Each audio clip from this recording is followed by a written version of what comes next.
Coming up on the next Soldier's Journal, Afghan soldier medics are now training coalition forces on emergency first aid. We see the 1st Stryker Brigade training in very cold conditions.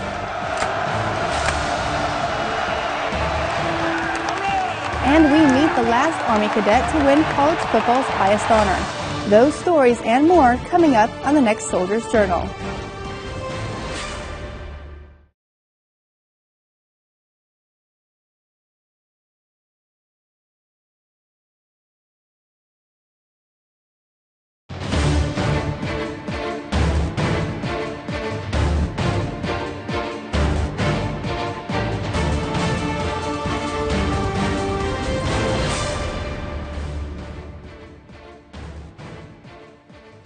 Hello and welcome to Soldier's Journal. I'm Staff Sergeant Jennifer Anderson.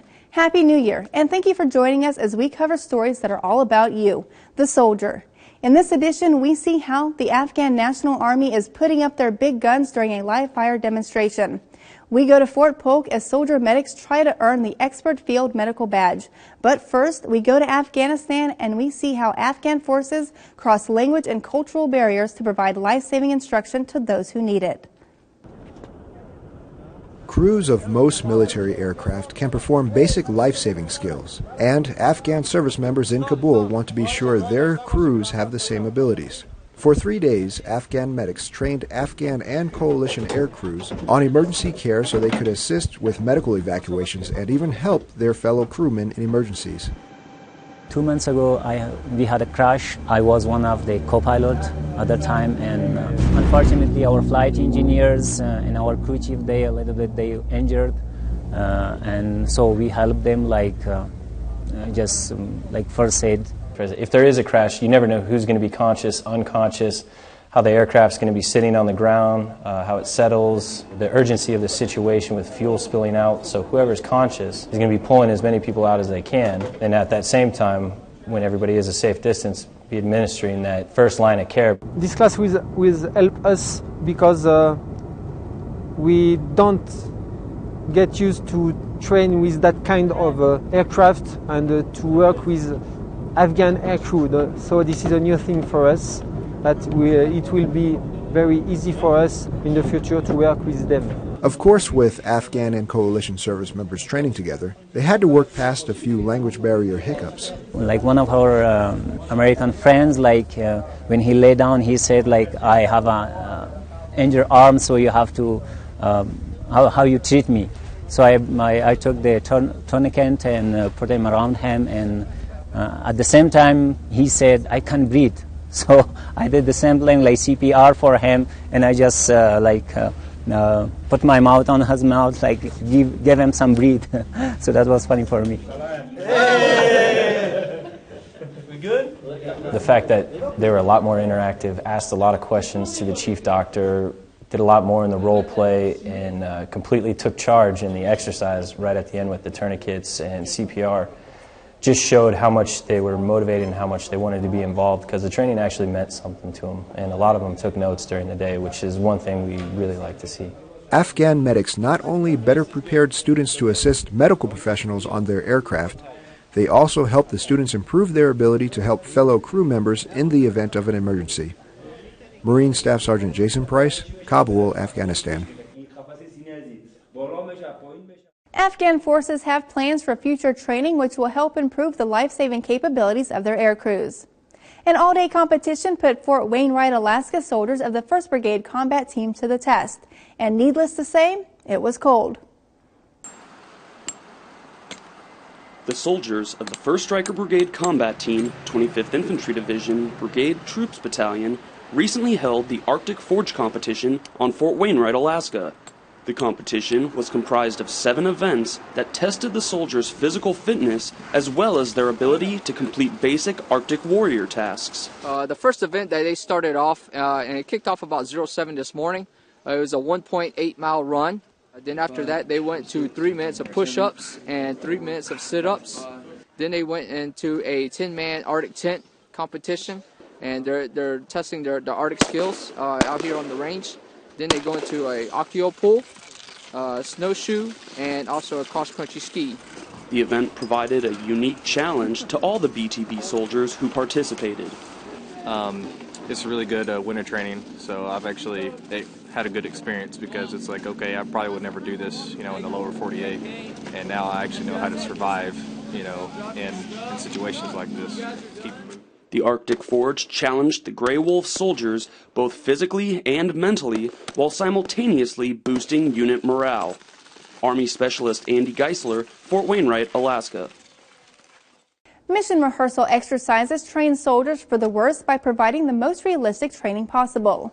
Sergeant Benjamin Bogus takes us to Hohenfels, Germany, where engineers from the 21st Theater Sustainment Command trained during Dagger Strike 4. And again, it was cold. With attack helicopters providing armed overwatch from the sky above, soldiers from the 54th Engineer Battalion, 541st Engineer Company engage in route clearance operations in the diverse environments of Camp Albertshof, located in the Hohenfels training area. The Joint Multinational Readiness Center tests the mettle of units as they train for upcoming deployments. It's a challenge, and I'm sure as you talk to the company out here, the soldiers in the company, they're tired. We're on day 4 right now. It's been stressful, but it's that important that they go mentally prepared so they're successful downrange. With massive amounts of snow blanketing the landscape and the frozen roads, engineers engage a variety of scenarios from IEDs to complex ambushes. Engineers lose a route clearance vehicle when it is struck by a simulated IED and immediately move to defensive positions to secure the kill zone. Other soldiers in the unit assess the damage, treat the wounded, and call for air evacuation. Reporting from Hohenfels, Germany, I'm Army Sergeant Benjamin Bogus, 21st Theater Sustainment Command. Members of the Indiana National Guard will tell you there's no place like home, especially after a difficult and challenging deployment, as Staff Sergeant Lauren Neff brings us the story. Soldiers from Task Force Guardian have returned from their deployment to Afghanistan. The soldiers were greeted by Governor-elect Mike Pence as they arrived in Indianapolis. Around 110 soldiers of the 381st and 387th Military Police Companies have returned. We would take and roll out. We would go outside the wire every day, but our big mission was to train the Afghan uniformed police. Families and friends greeted the MPs as they marched into Building 9 on Stout Field. But along the way, the company faced adversity and tragedy. So in 1 week's period, we went from 170 to 120 in soldiers. We got change of mission, and then we also lost specialist fields all the same week. So we were broke down to nothing at that point. I'm very proud of them because we've seen a little bit of everything over there, and however, they still kept the morale up. They still got up for me, and they still hopped on the trucks, and they still went out and took the fight to the enemy every day. Sergeant Cunningham says the unit's mission was a success, and the Afghan MPs and military will be ready. Reporting from Stout Field for the Indiana Guard, I'm Army Staff Sergeant Lauren Neff. After the break, we see how the Afghan National Army brings on the thunder, and soldiers of the 1st Combat Aviation Brigade conduct high-altitude training. That's coming up next on Soldiers Journal. You know who she is, from 20 feet away. That girl is is a beast of her own. She's just going to go shot for shot. Get a little whiskey in her and things go horribly, horribly wrong. Falling over every guy. Her bra showing. She's missing a shoe. Showing all the bits and pieces. She's usually screaming. She's a sloppy mess. Caused some major drama in the bathroom. Anyway. It's just a total train wreck. It will come back and haunt you. Don't be that girl. Don't be that girl. Oh.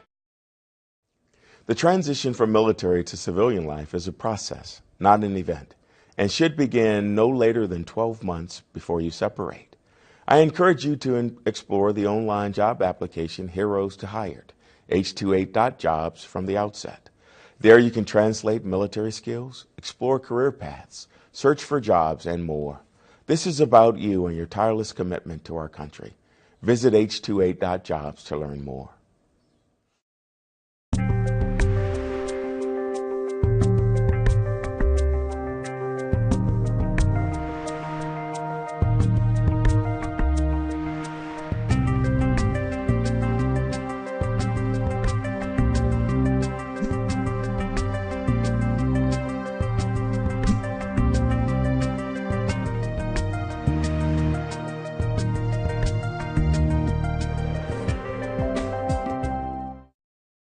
For official release, the Transition Assistance Program has been redesigned into a comprehensive mandatory program. The Transition Assistance Program, or TAP class, has been revamped, and it's mandatory for separating service members. The new TAP program helps service members become financially prepared and career-ready when they leave the service. Go to turbotap.org to learn more about Transition GPS. And that's the bottom line.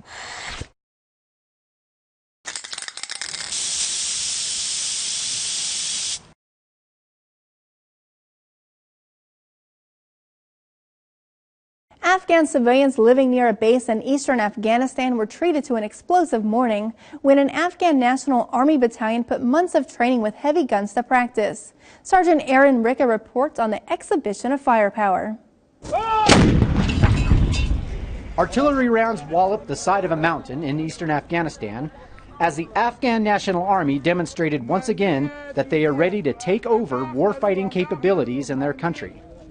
Afghan journalists and U.S. soldiers stood by and observed the ANA's 4th Artillery Kandak, 4th Brigade, 203rd Thunder Corps demonstrate a short but effective exhibition of firepower. The ANA needs to sustain as we take a step back and allow for them to be the fire support asset for Fawshank or other bases in Afghanistan. The U.S. Army's 319th Airborne Field Artillery Regiment was one of the units training the ANA on operating the Russian-made D-30 122mm howitzers.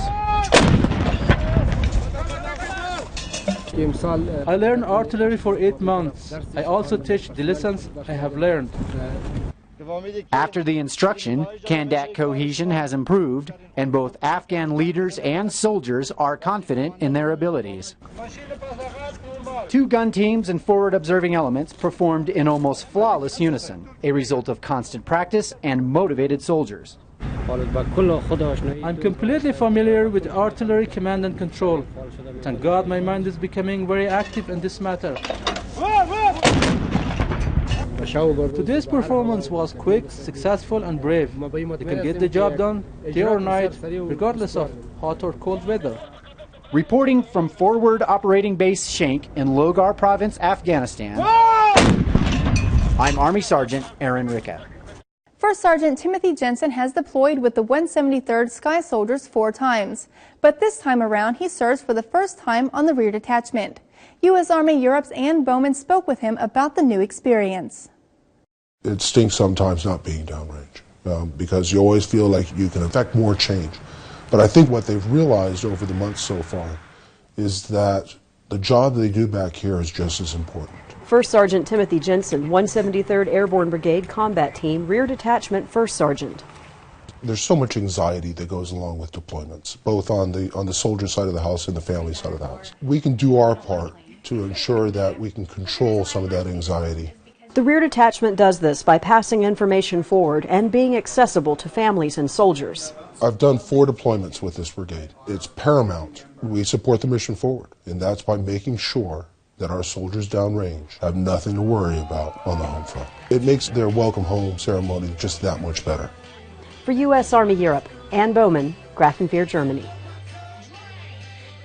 During the past 200 years, some military activities have resulted in the need for environmental cleanup. The U.S. Army Corps of Engineers has the mission of cleaning up formerly used defense sites. There are more than 10,000 potential sites across the U.S. As Mary Concord-Smith brings us this report. Spring Valley is an affluent neighborhood in our nation's capital.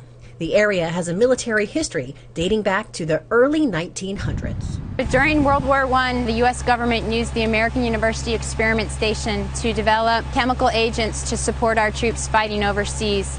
Agents that are still around today. 4825 Glenbrook Road has been demolished, so the Corps of Engineers has access to the grounds, thought to be a burial site for munitions and chemicals. Burial was a standard practice for the Department of Defense in that time era. We found buried munitions, we found chemical agent in the soils, and we found various intact and broken glassware with some remnants of chemical warfare agents.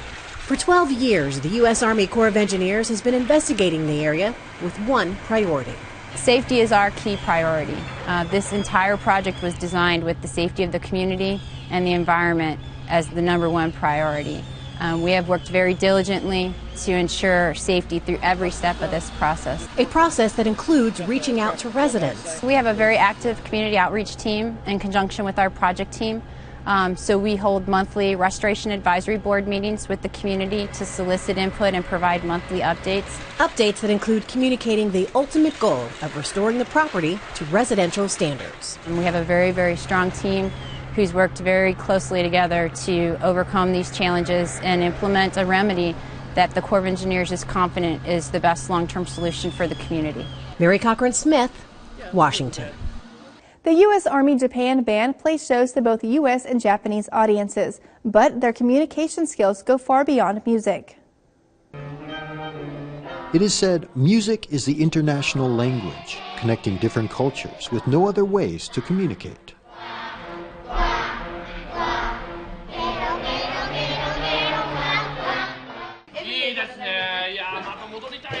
But to the U.S. Army Japan Band, that's not enough. You know, their face lights up when we speak Japanese. I think at first they're a little bit surprised, and it's kind of that, you know, you give them an inch and they take a mile. At first they're surprised, and then they test your limits. And then you've gotten yourself into a hole you can't get out of, because now they only want to speak Japanese. Many of the band members take Japanese classes, and they see the effect on their shows.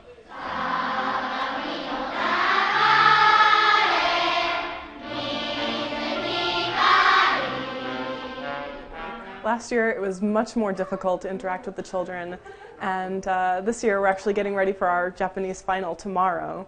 So when they were asking us questions like what sport do we like, or what's our favorite color, we would respond in Japanese, and then we were actually writing on the blackboard in Japanese, and the kids were getting quite a kick out of it. With over 200 off-post performances a year, the band members should get plenty of practice. For U.S. Army Japan, I'm Jay Mann. After the break, we'll go around the Army to check out soldier medics testing their skills for the coveted expert field medical badge, and we see sling load operations in action. Leslie Sabo was drafted into the U.S. Army in 1969. He deployed to Vietnam as a rifleman of the 101st Airborne Division and was assigned to Bravo Company, 3rd Battalion, 506th Infantry Regiment. The men of the 506 called themselves Currahees, a Cherokee word meaning stand alone. On May 10, 1970, Specialist Leslie Sabo and his platoon were on patrol in the Se San River Valley in northeast Cambodia near the Vietnam border. They were ambushed by a hidden North Vietnamese force. Outnumbered and surrounded, Sabo charged the enemy position, killing several enemy soldiers. He then attacked a flanking enemy force, drawing fire away from his platoon and forcing the enemy to retreat. When an enemy grenade landed near one of his wounded comrades, Sabo grabbed the grenade and threw it back, shielding his fellow soldier with his own body. Although injured by the blast, Sabo single-handedly charged an enemy bunker through heavy fire. Mortally wounded, he silenced the enemy fire with a grenade that also ended his own life. More than 40 years later, Specialist Leslie Sabo was posthumously awarded the Medal of Honor. He saved the lives of many in his platoon through extraordinary heroism and selflessness above and beyond the call of duty.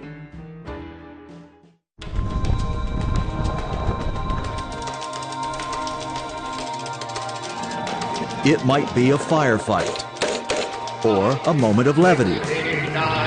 It could be a command performance or an important message. How we implemented repeal. What's clicking on the internet changes daily. Just click on What's Clicking at PentagonChannel.mil to see the latest military media.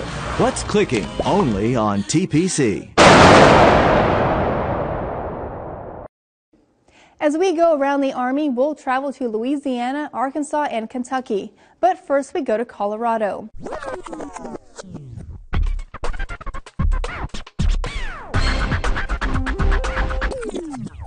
Fort Carson. 1st Combat Aviation Brigade have been cycling through high-altitude mountainous environment training at altitudes over 12,000 feet. The training requires the unit's instructor pilots to mentor less experienced pilots as they execute various maneuvers, such as landing and taking off at high altitude. The aviators put their aircraft to the test during these exercises.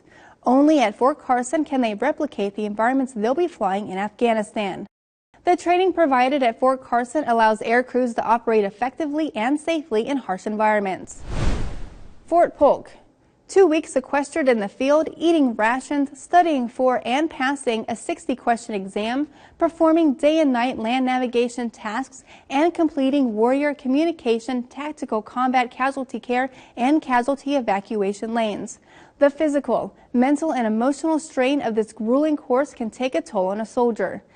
The prestigious Expert Field Medical Badge, or EFMB, earned by roughly 15% of Army medical personnel, recognizes the highest standards through exceptional competence and outstanding performance in a combat field scenario. Adopted by the Department of the Army in 1965, the EFMB was designed as a special skill award to recognize outstanding performance by soldier medics.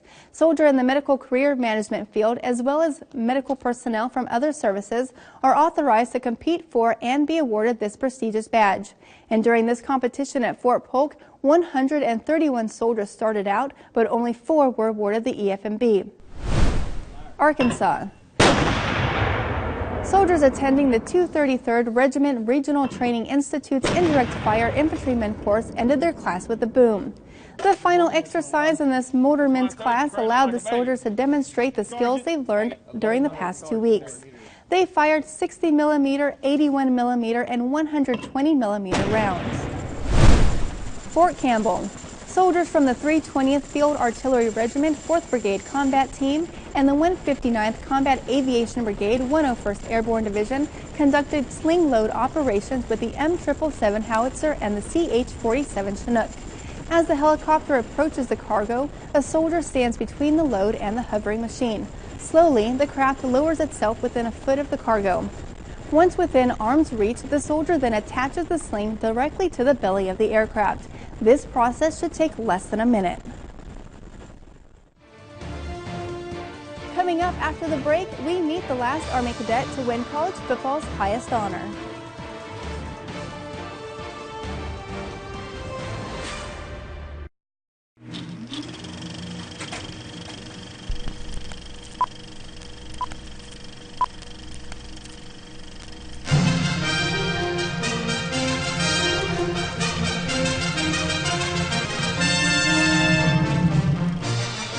Inaugurates a fast new service for troops overseas. Video greeting e-cards are sent like regular email. Each e-card contains your own personal written message. One e-card can be sent to as many recipients as you like. Quite a savings in cargo space when you realize that 150,000 letters that ordinarily fill 22 boxes will take up no box at all in digital form. On arrival, your e-card will express your holiday wishes to loved ones at home. Good news for servicemen and women overseas.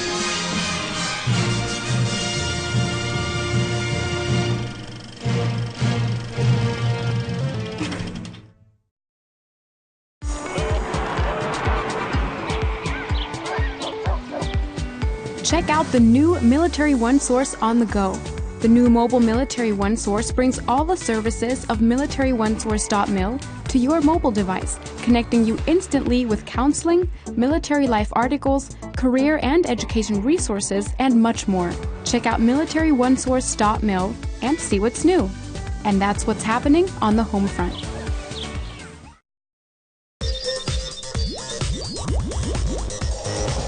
An Army captain is ready to use his educational benefits, but says he's having a hard time finding a flight training school.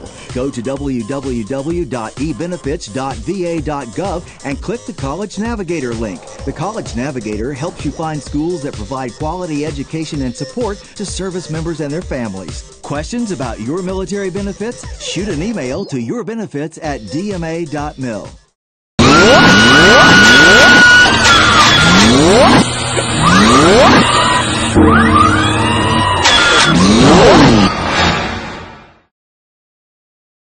1958. 1958 was the last year a cadet from any service academy won college football's highest award, the Heisman Trophy. John Bradley recently caught up with the cadet who won the Heisman and still cheers for his team from the sidelines. Pete Dawkins loves being around the players, as he was one over 50 years ago at the United States Academy at West Point. His list of achievements at the Academy was unprecedented. Pete was Cadet First Captain, commander of the 2,500-man brigade, president of his class, captain of the Army football team that was ranked third in the nation, an All-American at halfback, and winner of the Heisman Trophy. But being an overachiever, he wasn't done. After West Point, he went on to Oxford University as a Rhodes Scholar. While there, he played rugby for 3 years for Oxford. After being commissioned from the Academy and completing his tenure as a Rhodes Scholar, Pete finished Infantry and Ranger School before being assigned to the 82nd Airborne Division, where he commanded a rifle company. Then it was off to Vietnam, where he received 2 Bronze Stars for valor. In 1981, he attained the rank of Brigadier General. At age 43, he was the youngest of the Army's 400 generals. After the military, Pete entered the private sector and the world of finance, where he remains today. But one weekend each year, you'll most likely find Pete on the sidelines, where he's very comfortable talking with players. And he says that the players today are different than those 50 years ago, when he was in the game. The physical prominence and competence of the players has grown dramatically from the time when I played. They're faster and stronger and brighter and probably better looking. There are many rivalries in college football, but it's the players in this game that make it unique. These are young people who soon will be serving their country, who are really playing for the love of the game, not to shine in the NFL draft. And all of that seems to come together in a real love of this rivalry. And Pete would know something about that as he passed on going into the NFL and went on to serve his country, like these players will do one day soon. Look for us throughout the week with the latest in news about the Army on Soldiers Update. Also, check us out on radio with Soldiers Radio News on the American Forces Radio and TV network. That does it for this edition of Soldiers Journal. Join us again next time for the stories all about you, the soldier.